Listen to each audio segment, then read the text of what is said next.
So to try and rake that up and say, मंत्री महोदय जी, आपके मंत्री महोदय का भी नाम आया, मैं बताऊं आपका नाम कहां आया है?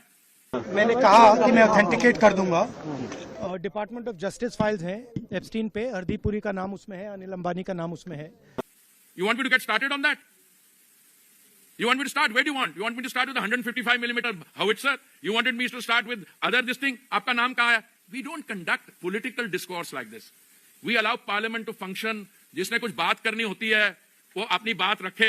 यहाँ पे एलिगेशन लेके स्कूट भाग जाओ जाके बात, अरे बात तो कर लो। और पार्लियामेंट के बाद वो पता नहीं, मैंने आई वाज हाउसिंग मिनिस्टर, वो नई जो पार्लियामेंट कॉम्प्लेक्स, वो लगता है हमने स्टेप्स बड़ी अच्छी बना दी है। आजकल वहां पे ही बैठे रहते हैं, कभी कोई डरा रहे पूरा सो एंड सो सरेंडर। अरे देख तो लो, तुमने कौन सी ट्रेड डील्स की थी, उसके बाद क्या हुआ था और हमने क्या किया। शर्म आनी चाहिए ना। हर महादेव, कैसे आप सब? उम्मीद करते हैं सब लोग खुश और स्वस्थ होंगे। हरदीप पुरी जो केंद्रीय मंत्री और पेट्रोलियम मंत्रालय में है, पेट्रोलियम मंत्री हैं, उनको लेकर के आजकल बहुत चर्चा का विषय बना हुआ है।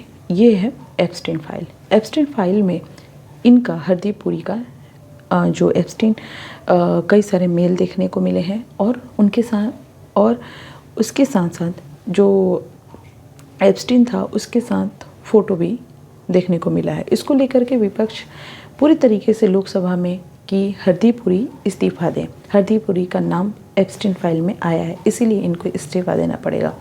वहीं पे हरदीप पुरी का कहना है कि 2009 से लेकर के 2017 तक, 2017 तक वो संयुक्त राष्ट्र के राजदूत के रूप में कार्यरत थे और उस टाइम पे वो अमेरिका में थे। उस टाइम पे जब वो राजदूत थे, उस टाइम पे संयुक्त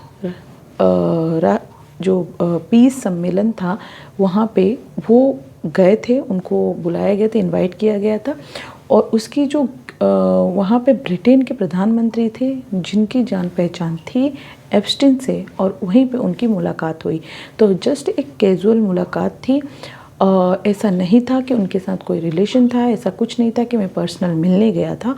वो जस्ट एक कैजुअल बातचीत हुई थी, उसी को लेकर के इतनी हंगामा किया गया है। जबकि मैं जो भी है, जो भी मुलाकात थी, जो भी उसके पिक्चर्स थे वो सार्वजनिक है, आप देख सकते हैं। ऐसा नहीं था कि हम छुप के मिले हो या फिर किसी और मकसद से मिले हो। ये जस्ट एक कैजुअल मीटिंग थी, हम मिले थे, इसके पीछे ऐसा कोई कारण नहीं था। लेकिन विपक्ष पूरी तरीके से ये बोल रहा है कि एप्स्टीन की फाइल में नाम है इसीलिए उनको इस्तीफ़ा देना पड़ेगा। तो ये राहुल गांधी का कहना है और तमाम विपक्ष का कहना है कि हरदीप पुरी को इस्तीफ़ा देना होगा क्योंकि इनमें नाम है। अब मैं एक चीज़ बस आपसे पूछना चाहूँगी कि जो एप्स्टीन था वो एक तरीके का घिनौना और हैवान इंसान था। उसके साथ साथ जितने लोग जुड़े हुए थे वो भी हैवान थे। लेकिन वो एक पॉइंट अगर मैं बात करूँ तो इससे बहुत लोग हैं जो सही नहीं हैं और उनसे कभी ना कभी किसी की मुलाकात जस्ट हुई है, लेकिन इसका मतलब ये नहीं है कि जो भी मिला है, चलते फिरते भी इंसान किसी से मिल सकता है, लेकिन उस टाइम पे ये नहीं पता रहता है कि वो इस किस्म का इंसान है। तो इसका मतलब ये नहीं है कि वो इंसान उसी मकसद से मिला हो या फिर कोई गलत काम से मिला हो। लेकिन फिर भी मैं ये बोलूँगी कि जब तक जांच ना हो, जब तक पूरी तरीके से चीज़ें बाहर ना आ जाए, तब तक हमें कमेंट करना सही नहीं होगा। तो ये हरदीप पुरी जिनके बारे में विपक्ष पूरी तरीके से हावी है कि इस्तीफ़ा दें क्योंकि उनका नाम एप्स्टीन फाइल में आया है। तो आपका क्या ख्याल है, मुझे कमेंट करके ज़रूर बताएं। क्या मिलना मतलब हम किसी से भी मिलते हैं और कल को जाकर के वो इंसान ऐसी चीज़ें करता है तो इसका मतलब ये नहीं है कि हम भी उसमें शामिल हों या फिर शामिल हुए हों। आपका क्या ख्याल है, मुझे कमेंट करके ज़रूर बताएं।